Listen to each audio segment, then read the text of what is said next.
Hello everyone, welcome back to my channel. आज का जो हमारा टॉपिक है वो है pentose phosphate pathway. Pentose phosphate pathway हमारे दो और नामों से जाना जाता है।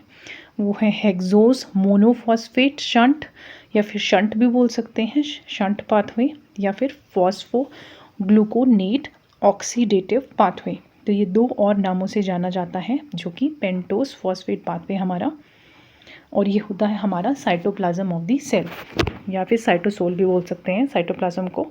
वहाँ पे ये पाथवे रन करता है।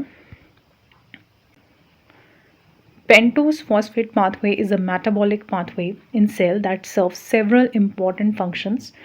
हमारे काफ़ी इंपॉर्टेंट फंक्शन करता है पेंटोस फॉस्फेट पाथवे, जैसे कि प्रोडक्शन ऑफ रिड्यूसिंग पावर्स, जैसे NADPH in cellular reactions, or the production of ribose 5-phosphate for the synthesis of nucleotide। तो न्यूक्लियोटाइड सिंथेसिस में भी हेल्प करता है हमारा, और NADH बनाने में भी हेल्प करता है। पेंटोस फॉस्फेट पाथवे हमारा एक ऑल्टरनेटिव वे प्रोवाइड करता है ग्लूकोज की मेटाबॉलिज्म के लिए। ग्लूकोज हमारा मेटाबोलाइज होता है वैसे ग्लाइकोलिसिस के थ्रू या फिर क्रेब्स साइकिल के थ्रू।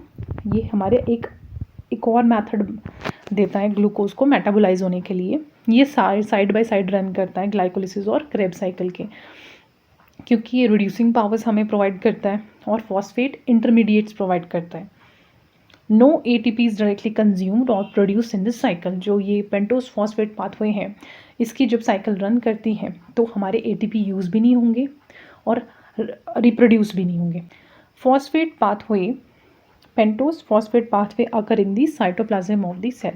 तो हमारी बॉडी में ये साइटोप्लाज्म में होता है, प्लांट्स में ये प्लास्टिड्स में होता है। Pentose phosphate pathway, there are 2 distinct phases in this pathway. तो 2 इम्पॉर्टेंट फेज है हमारी पेंटोस फॉस्फेट के। एक है ऑक्सीडेटिव फेज, दूसरा है नॉन ऑक्सीडेटिव फेज। जो ऑक्सीडेटिव फेज है वो हमारा इरिवर्सिबल है, और जो नॉन ऑक्सीडेटिव फेज है हमारा वो रिवर्सिबल फेज है। वो रिवर्स भी हो सकता है, लेकिन जो ऑक्सीडेटिव फेज है वो रिवर्स नहीं होगा। इसमें ऑक्सीडेटिव फेज में हमारा क्या जनरेट होगा, NADPH रिड्यूसिंग पावर्स जनरेट होगी, और दूसरा ऑक्सीडेटिव फेज में हमारी NADPH जनरेट होगा। और जो नॉन ऑक्सीडेटिव फेज है दैट इज रिवर्सिबल, उसमें हमारा 5 कार्बन शुगर जो कि रेबुलोज 5-फॉस्फेट है वो जनरेट होगी। About 10% of glucose molecule per day are entering this pathway. Liver and RBC metabolize about 30% of glucose by this pathway. जब हमारी ग्लाइकोलिसिस प्रोसेस चल रहा है या क्रेब्स साइकिल चल रही है, तो मोस्ट ऑफ दी जो ग्लूकोज हैं वो वहीं से हमारा मेटाबोलाइज हो रहा है, लेकिन जो 10% ग्लूकोज मॉलिक्यूल है वो एंटर कर रहे हैं हमारी फॉस्फेट पाथवे में। और लिवर और जो RBC है उसमें 30% तक हमारा जो ग्लूकोज है वो इससे मेटाबोलाइज होता है पेंटोस फॉस्फेट पाथवे के through. The sequence of reaction of this pathway occur in 2 phases: an oxidative non-reversible phase and non-oxidative reversible phase. Glucose 6-phosphate undergoes dehydrogenation and decarboxylation to yield pentose, ribulose 5-phosphate. Dehydrogenation means hydrogen will remove, and decarboxylation, carboxyl group will remove and yield carbon dioxide. इसके बाद हमारा next step जो आता है, ribulose 5-फॉस्फेट हमारा convert back हो जाएगा glucose 6-फॉस्फेट में। देयरफॉर जो ये है, ये वाला फेज है, ये रिवर्सिबल फेज है, नॉन ऑक्सीडेटिव फेज है। इसमें बहुत सारे हमारे स्टेप्स आएंगे और रिएक्शन इन्वॉल्व होंगे, और जो 2 मेन एंजाइम्स हमें याद करने हैं वो transketolase and transaldolase. The non oxidative reactions are reversible, they generate ribulose five phosphate for nucleotide synthesis for from intermediate of glycolysis. तो ग्लाइकोलिसिस के इंटरमीडिएट लेंगे, वहां से वो सिंथेसाइज करेंगे हमारा न्यूक्लियोटाइड, इसलिए ये हमारे रिवर्सिबल स्टेप भी है। तो रिबुलोज 5-फॉस्फेट से हमारा क्या बनेगा, न्यूक्लियोटाइड बनेगा। अब सबसे पहले करेंगे हम ऑक्सीडेटिव रिएक्शंस, जो कि इरिवर्सिबल है। इसके 3 मेन स्टेप्स है हमारे।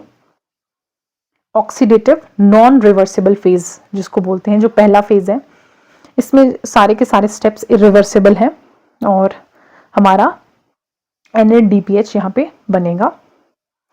Firstly, oxidation of glucose 6-phosphate occur by NADP depend glucose 6-phosphate dehydrogenase।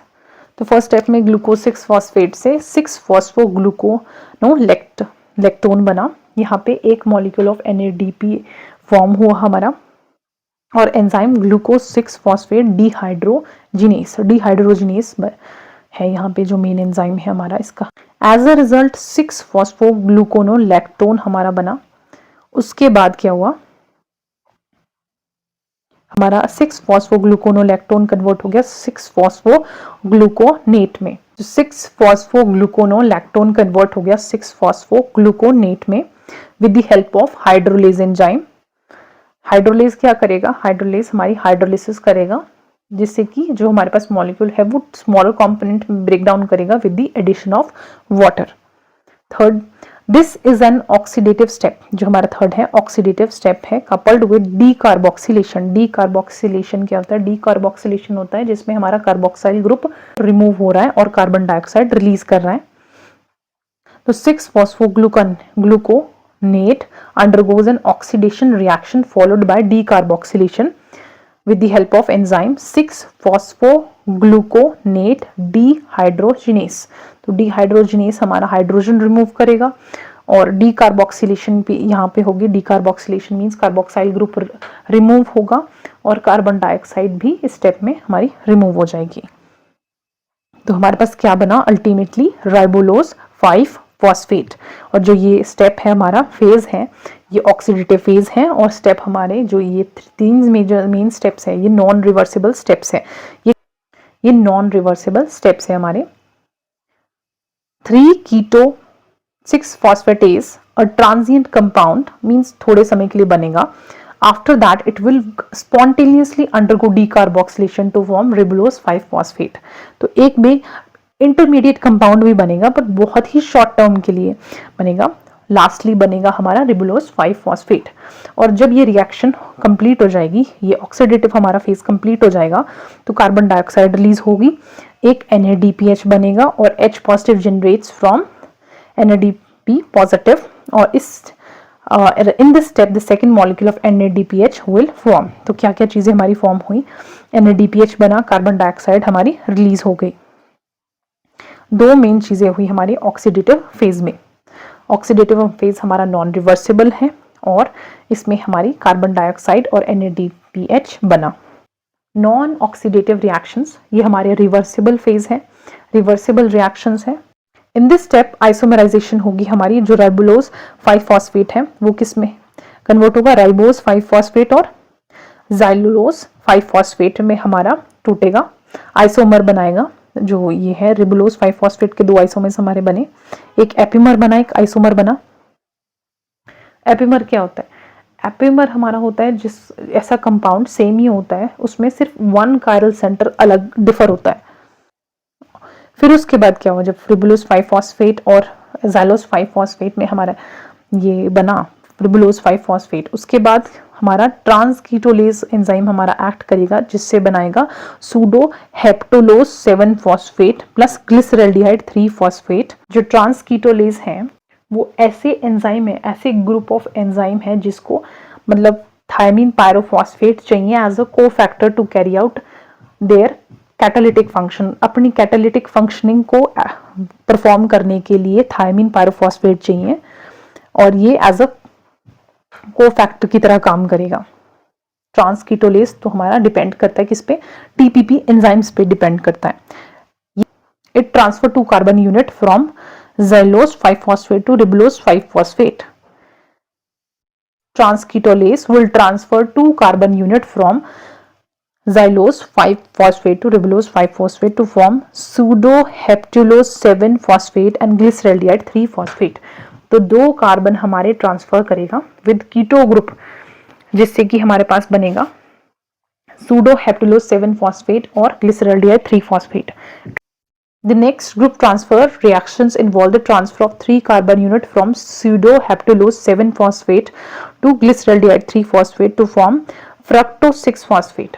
जब ट्रांसकीटोलेज ने मतलब हमारा सूडोहेप्टोलेज 7-फॉस्फेट ग्लिसरल्डिहाइड 3-फॉस्फेट जब ये बना तो उसके बाद हमारा ट्रांस एल्डोलेज एंजाइम काम करेगा और उससे बनेगा हमारा फ्रक्टोज 6 फॉस्फेट, इरिथ्रोज 4 फॉस्फेट और xylose 5 phosphate. Here also the donor is ketose and the acceptor is aldose. तो कीटोज हमारा ट्रांसफर करेगा और एल्डोज हमारा एक्सेप्ट करेगा। एक्सेप्टर का काम करेगा, जो केमिकल ग्रुप है उसको ट्रांस एल्डोलेज एक्सेप्ट करेगा, और कीटोलेज ऐसे एंजाइम्स हैं जो कि ट्रांसफर करेंगे, और ये टीपीपी डिपेंडेंट एंजाइम्स हैं, इनको एज अ कोफैक्टर टीपीपी चाहिए for the proper functioning. In another trans-ketolase reaction, a 2-carbon unit withdraws from xylose 5-phosphate to erythrose 4-phosphate to form fructose 6-phosphate and 2 molecule of glyceraldehyde 3-phosphate. तो जो fifth step है non oxidative reversible phase का, तो यहाँ पे ट्रांस-कीटोलेज हमारा transfer कर रहा है ग्रुप, और एक्सेप्ट कौन कर रहा है हमारा ट्रांस एल्डोलेज। उसके बाद जब फ्रक्टोज 6 फॉस्फेट, इरिथ्रोज 4 फॉस्फेट और जाइलोज 5 फॉस्फेट बना, उसके बाद अगेन हमारा काम करेगा ट्रांस कीटोलेज किस पे, इरिथ्रोज 4 फॉस्फेट और जाइलोज 5 फॉस्फेट, जो कि जब इरिथ्रोज 4 फॉस्फेट, जाइलोज 5 फॉस्फेट और फ्रक्टोज 6 फॉस्फेट बनेगा, उसके बाद अगेन हमारा ट्रांस कीटोलेज रिएक्शन होगा, जिसमें ट्रांसकीटोलेज क्या करेगा, 2 यूनिट ऑफ जो कार्बन है उसको अगेन हमारा भेजेगा किसके पास, ग्लिसरल्डिहाइड 3 फॉस्फेट के पास। तो glyceraldehyde 3 phosphate will condense to form 1 fructose 6 phosphate to form 1 fructose phosphate.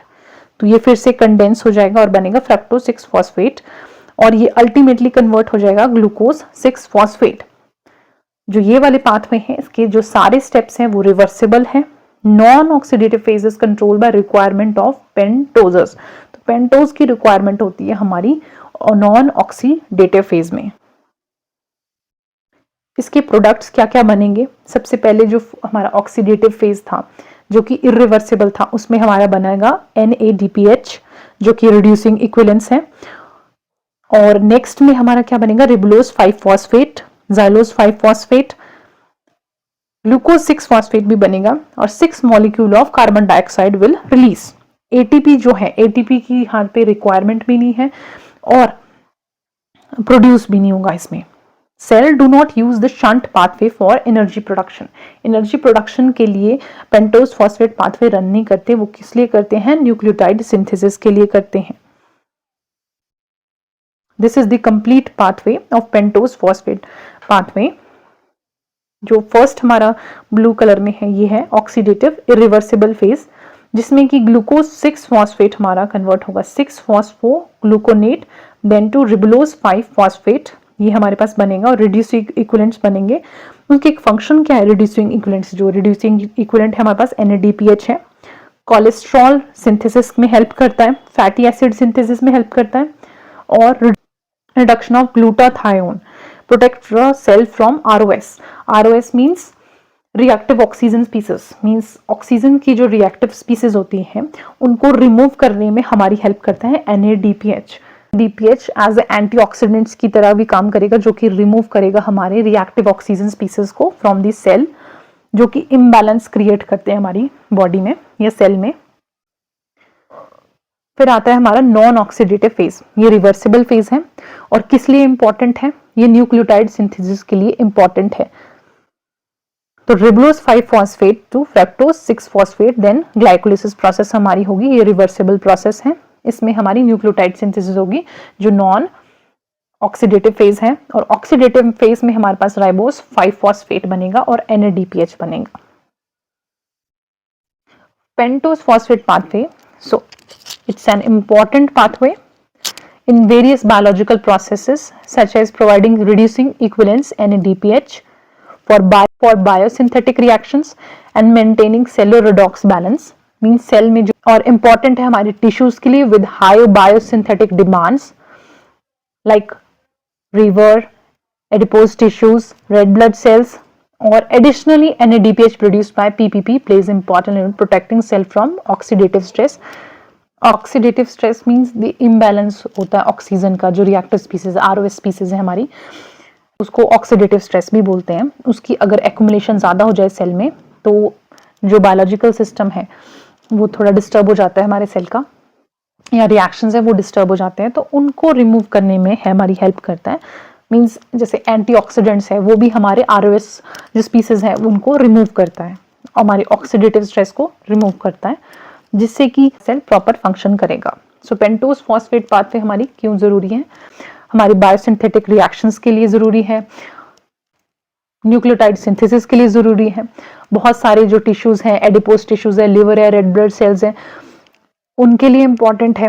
NADPH production के लिए इंपॉर्टेंट है और ऑक्सीडेटिव स्ट्रेस रिमूव करने के लिए इंपॉर्टेंट है। So this is all about the video. Thank you. Do like and do subscribe my channel.